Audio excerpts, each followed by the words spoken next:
1,13,000 ಇದು ಸೆಪ್ಟೆಂಬರ್ 25ರ 10 ಗ್ರಾಮ್ ಗೋಲ್ಡ್ನ ಪ್ರೈಸ್.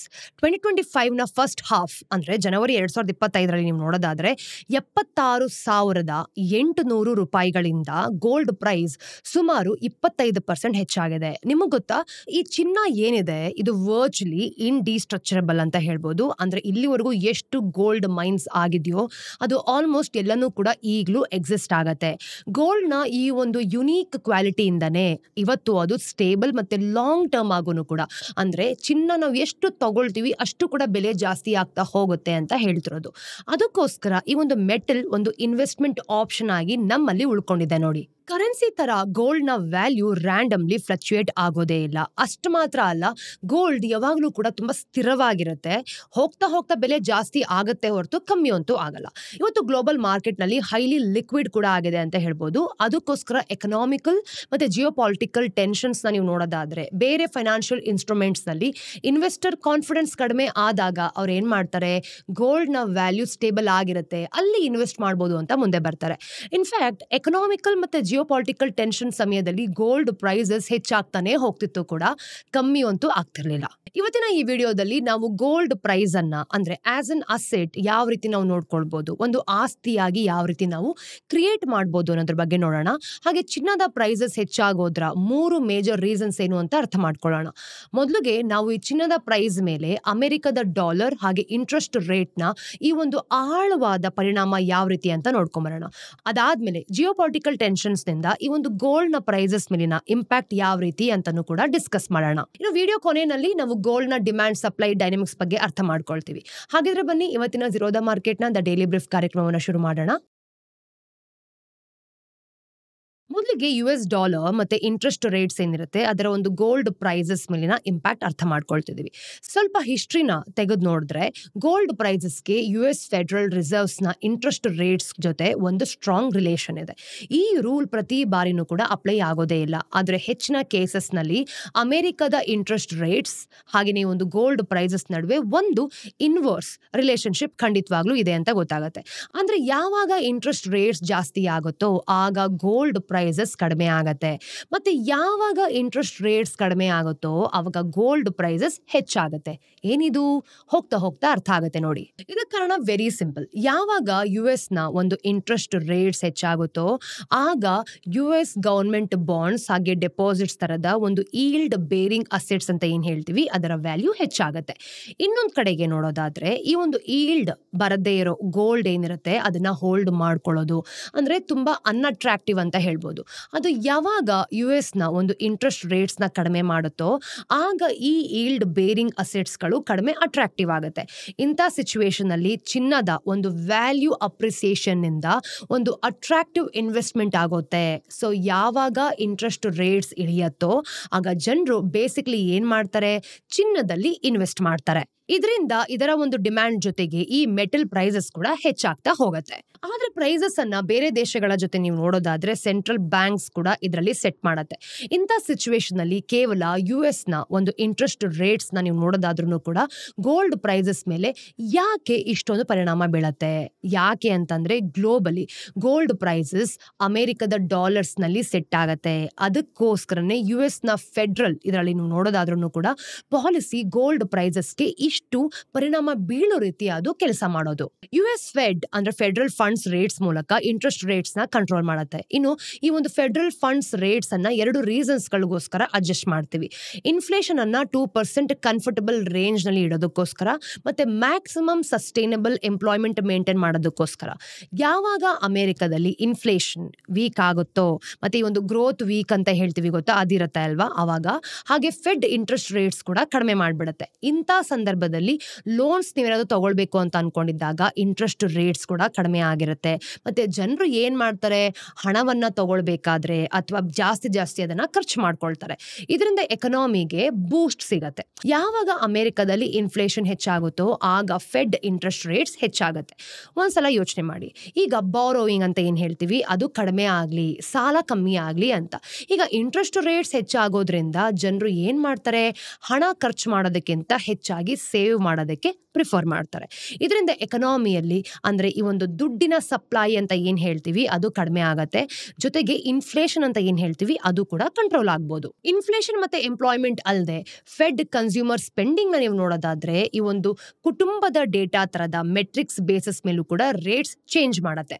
ಸೊ ಫೆಡ್ ರೇಟ್ಸ್ ಹೆಚ್ಚಿಸಿದಾಗ ಗೋಲ್ಡ್ ನ ಪ್ರೈಸಸ್ ಕಡಿಮೆ ಆಗ್ಬೋದು, ಮತ್ತೆ ರೇಟ್ಸ್ ಗಳು ಕಡಿಮೆ ಆದಾಗ ಚಿನ್ನದ ಪ್ರೈಸಸ್ ಹೆಚ್ಚಾಗ್ಬೋದು ಅನ್ನೋದು ಕ್ಲಿಯರ್ ಆಗಿದೆ. ಆದ್ರೆ ಕೇವಲ ಇಂಟ್ರೆಸ್ಟ್ ರೇಟ್ಸ್ ಮಾತ್ರ ಅಲ್ಲ, ಫೆಡ್ ನ ಜನರಲ್ ಸ್ಟ್ಯಾನ್ಸ್ ಅಂತ ಏನ್ ಹೇಳ್ತೀವಿ ಅಂದ್ರೆ ಈ ಒಂದು ಗೋಲ್ ಮತ್ತೆ ಇನ್ವೆಸ್ಟರ್ಸ್ ನ ಫ್ಯೂಚರ್ ಎಕ್ಸ್ಪೆಕ್ಟೇಷನ್ಸ್ ಇಂದನೂ ಕೂಡ ಗೋಲ್ಡ್ ಪ್ರೈಸಸ್ ಮೇಲೆ ಅವಾಗವಾಗ ಇಂಪ್ಯಾಕ್ಟ್ ಆಗ್ತಾನೆ ಇರತ್ತೆ. ಸೆಪ್ಟೆಂಬರ್ 17 ಫೆಡ್ ತನ್ನ ಬೆಂಚ್ ಮಾರ್ಕ್ ರೇಟ್ ಅನ್ನ 25 ಬೇಸಿಸ್ ಪಾಯಿಂಟ್ಸ್ ನ ಕಡಿಮೆ ಮಾಡ್ಕೊಂಡಿದೆ. ಇನ್ವೆಸ್ಟರ್ಸ್ ಪ್ರಕಾರ ಇದು ಒಂದು ಈಸಿಂಗ್ ಅಂದ್ರೆ ಸೈಕಲ್ ಶುರುವಾಗಿರೋ ತರ. ಇಂಥ ಸಿಚುವೇಶನ್ ಅಲ್ಲಿ ಏನ್ ಮಾಡ್ತಾರೆ, ಡಾಲರ್ಸ್ ನ ವ್ಯಾಲ್ಯೂ ವೀಕ್ ಆಗತ್ತೆ ಅಂತ ಅವರು ಕನ್ಸಿಡರ್ ಮಾಡ್ತಾರೆ. ಇದರಿಂದ ಅರ್ಥ ಆಗೋದೇನ್ ಗೊತ್ತಾ, ಚಿನ್ನದ ವ್ಯಾಲ್ಯೂ ಹೆಚ್ಚಾಗತ್ತೆ. ಅದಕ್ಕೋಸ್ಕರ ಈ ಒಂದು ಗೋಲ್ಡ್ ಪ್ರೈಸಸ್ ನ ಸೆಪ್ಟೆಂಬರ್ 23 ಹೊತ್ತಿಗೆ ನೀವು ನೋಡೋದಾದ್ರೆ 1,18,000 ರೂಪೀಸ್ ಪರ್ 10 ಗ್ರಾಮ್ಸ್ ತನಕ ಹೆಚ್ಚಾಗಬಹುದು ಅಂತ ಹೇಳಿರೋದು. ಇಂಟ್ರೆಸ್ಟ್ ರೇಟ್ಸ್ ನ ಚೇಂಜ್ ನಿಂದ ಗೋಲ್ಡ್ ಪ್ರೈಸಸ್ ಮೇಲೆ ಇಂಡೈರೆಕ್ಟ್ ಇಂಪ್ಯಾಕ್ಟ್ ಕೂಡ ಆಗತ್ತೆ.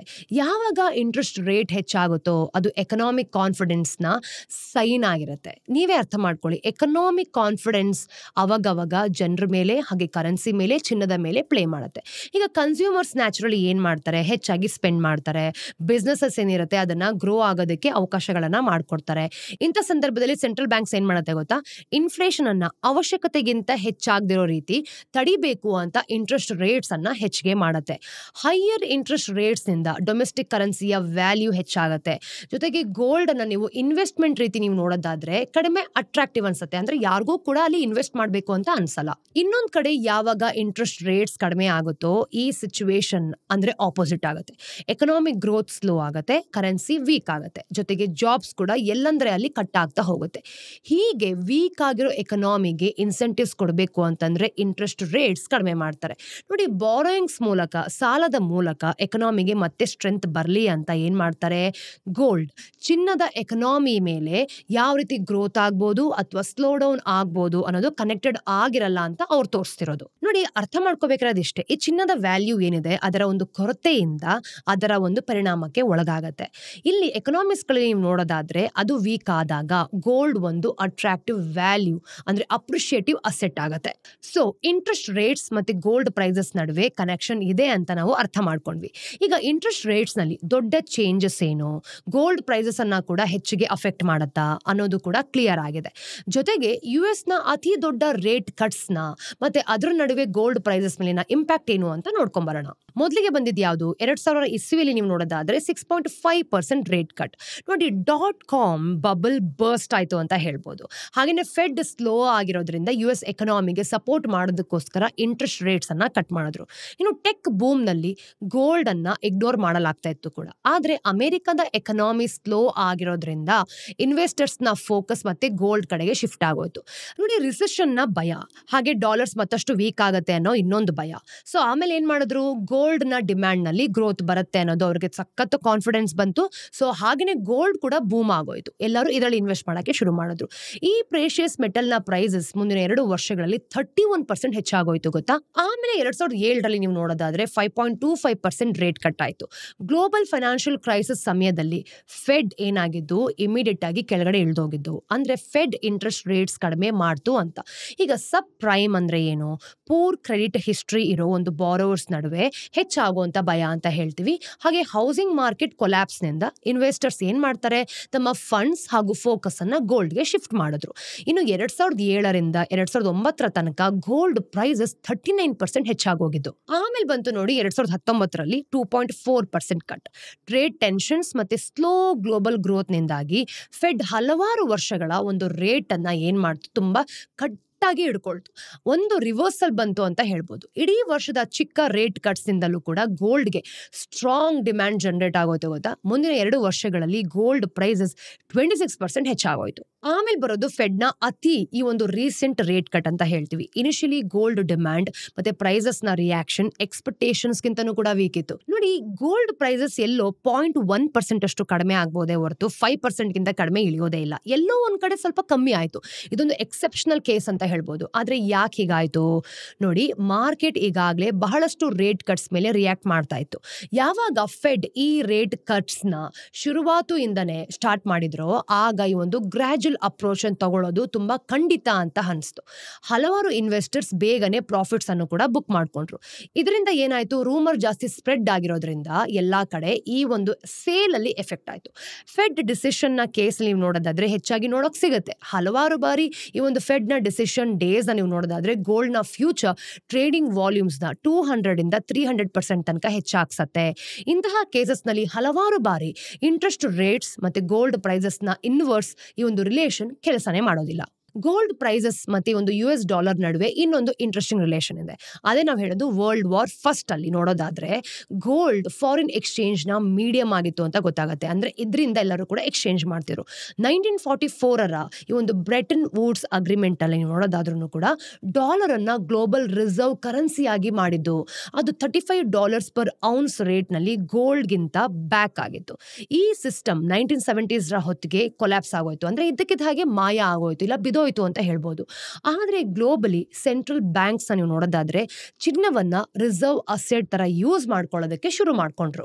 ಈಗ ಚಿನ್ನದ ವ್ಯಾಲ್ಯೂ ಡಾಲರ್ಸ್ ನಲ್ಲಿ ಡಿನಾಮಿನೇಟ್ ಆಗಿರೋದ್ರಿಂದ ಡಾಲರ್ ನ ವ್ಯಾಲ್ಯೂ ಚೇಂಜಸ್ ಗೋಲ್ಡ್ ಪ್ರೈಸಸ್ ಅನ್ನ ಕೂಡ ಅಫೆಕ್ಟ್ ಮಾಡುತ್ತೆ. ಒಂದ್ ವೇಳೆ ಡಾಲರ್ ನ ವ್ಯಾಲ್ಯೂ ಇಳಿತು ಅಂತ ಅನ್ಕೊಳ್ಳಿ, ಯೂರೋ, ಯೆನ್ ಅಥವಾ ಬೇರೆ ಸ್ಟ್ರಾಂಗರ್ ಕರೆನ್ಸೀಸ್ ಹೊಂದಿರೋ ಇನ್ವೆಸ್ಟರ್ಸ್ಗೆ ಗೋಲ್ಡ್ ಅನ್ನ ಪರ್ಚೇಸ್ ಮಾಡೋದು ತುಂಬಾ ಕಡಿಮೆ ಆಗುತ್ತೆ.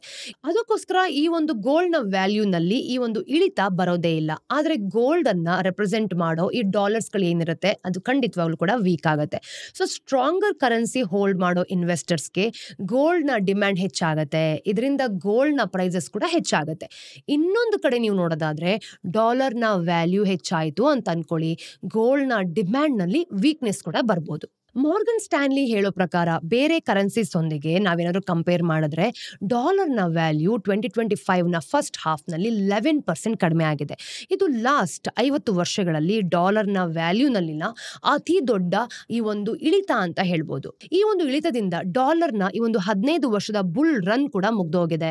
US ನ ರೀಸೆಂಟ್ ಪ್ರೆಸಿಡೆನ್ಷಿಯಲ್ ಚೇಂಜ್ ನಂತರದ ಒಂದು ಎಕನಾಮಿಕ್ ಪಾಲಿಸಿಸ್ ನಿಂದಾನೆ ಗ್ಲೋಬಲ್ ಇನ್ವೆಸ್ಟರ್ಸ್ ನ ಈ ಒಂದು ಡಾಲರ್ ಮೇಲಿನ ಕಾನ್ಫಿಡೆನ್ಸ್ ಕಡಿಮೆ ಆಗ್ತಿದೆ ಅಂತ ಇವ್ರು ಹೇಳಿರೋದು. ಈಗ ಇದು ಗೋಲ್ಡ್ ನ $US ಜೊತೆಗಿನ ರಿಲೇಷನ್ ಆಯ್ತು. ಈಗ ಡಿಮ್ಯಾಂಡ್ ಸಪ್ಲೈ ಡೈನಮಿಕ್ಸ್ ಏನು ಅಂತ ಅರ್ಥ ಮಾಡ್ಕೊಳ್ಳೋಣ.